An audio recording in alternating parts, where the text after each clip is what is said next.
A 3-year-old meets the emperor for the first time and publicly roasts him for being cheap. She says the fruit at the royal banquet is rotten and the imperial kitchen is worse than KFC. But her parents? Totally unfazed. Their daughter has been muttering nonsense to herself since birth.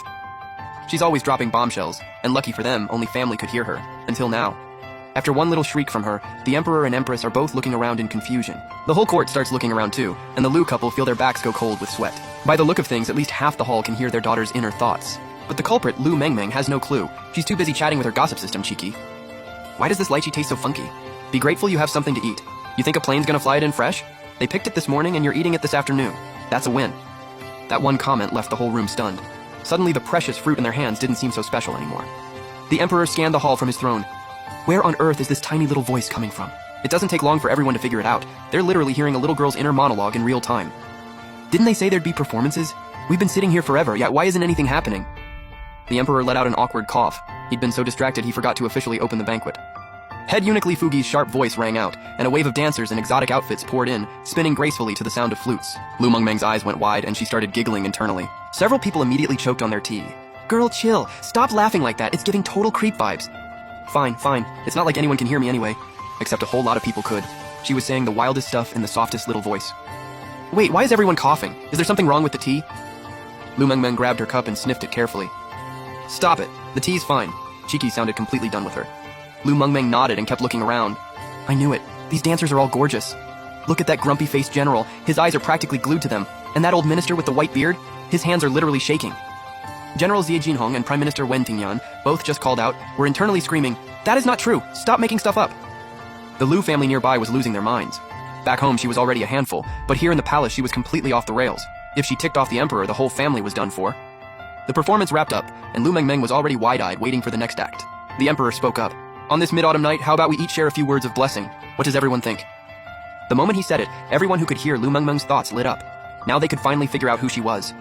The people who couldn't hear anything were totally lost, wondering if the whole court had flipped overnight.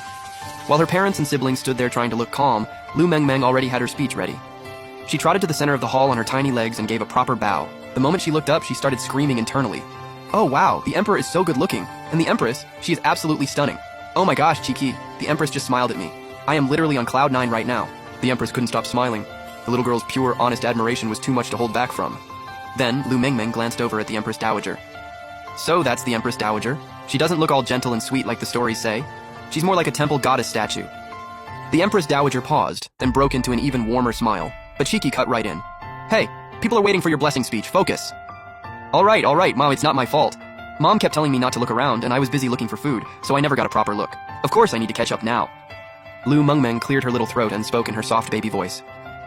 It is I, Lu Mengmeng, wishing your majesty a joyful mid-autumn festival, and may all present be reunited under the full moon. As someone who'd crossed over from the modern world, she had a whole arsenal of mid-autumn poems. But she was still just a toddler, so she kept it simple. By now, everyone in the hall had confirmed it. This sweet, quiet little girl was behind every single one of those wild inner thoughts.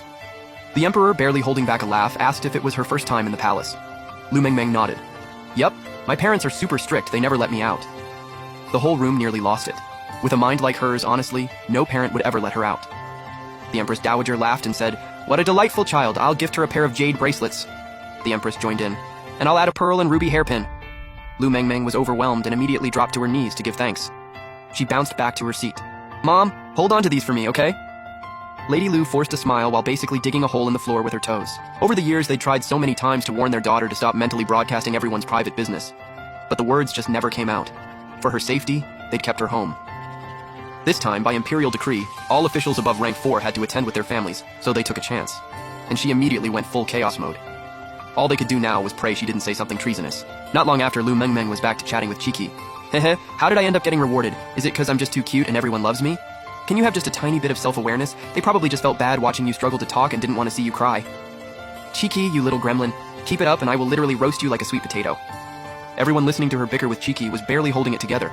Someone almost burst out laughing and got immediately smothered by the person next to them. Hearing someone's inner thoughts was already wild enough. But with the emperor staying silent, no one dared make a move. Then a new group came out for a sword dance. Lu Mengmeng was rubbing her little hands together with excitement when she suddenly screamed internally, "Danger! There's an assassin hiding among the dancers!" It's the tallest one in the back row. Oh my god, I came to a palace banquet and there's actually an assassination attempt? They're barely dressed. How are they even pulling this off? Are they just gonna fall on someone? She kept spiraling. That person is a man in disguise. The weapon is a flexible sword wrapped around their waist, and there's deadly poison hidden up their sleeve. Lu Mengmeng was in full panic mode. I'm trying to warn the Emperor, but if I just blurt it out, won't they think I'm in on it? Let me think. Why is my brain not working right now? Qi sighed. Just figure something out, and stop dragging me into it. The dancers kept performing in the center of the hall. Nobody was sure yet whether Lu Mengmeng's warning was legit, but the Emperor's guards had quietly multiplied all around him. Lu Mengmeng was still scrambling for a plan when the tall dancer suddenly drew a hidden blade and charged straight at the Emperor. The entire hall erupted in screams. The Lu family was thrown into total chaos. Lu Jingyan shielded his wife. Both brothers lunged for Lu Mengmeng and their sister, and grabbed nothing but air. Lu Mengmeng had already used her tiny size to slip under the table, scoring the best front row seat in the house. Once tucked in, she kept one eye on the action and kept muttering internally. I hadn't even come up with a plan and they're already going at it? Whoa, is that guard doing some kind of spinning kick? That is so cool. Qi frantically shot back. Stop naming people's moves, and your butt is still sticking out from under the table. Tuck it in before you get clipped. Even in the middle of the chaos, everyone who could hear her couldn't help glancing her way. There she was, half under the table, butt straight up in the air, wiggling herself deeper in. People nearly forgot to run for their lives. This Lu girl was something else entirely. Just then, Lu Mengmeng felt the back of her collar yank tight as someone hauled her straight up into the air. She panicked and flailed like a little turtle being pulled out of its shell. She looked back. It was her big brother, Lu Jingren. She finally settled down and went back to stand with her parents. Seeing the whole family beyond fed up, Lu Mengmeng immediately squeezed out 2 tears. Mama, there was an assassin. I was so scared. All while dramatically patting her own chest. Lady Lu was genuinely on the verge of laughing. This kid spent her days at home grabbing snacks and a little stool to gossip with the servants. Nothing anyone said ever got through to her. A little rebel through and through. By now the assassin had been pinned down, jaw dislocated, poison confiscated. Every eye in the room turned back to Lu Mengmeng. Male disguise, poison in the sleeve, exactly what she'd said, word for word. The Empress was worried Lu Mengmeng might be shaken.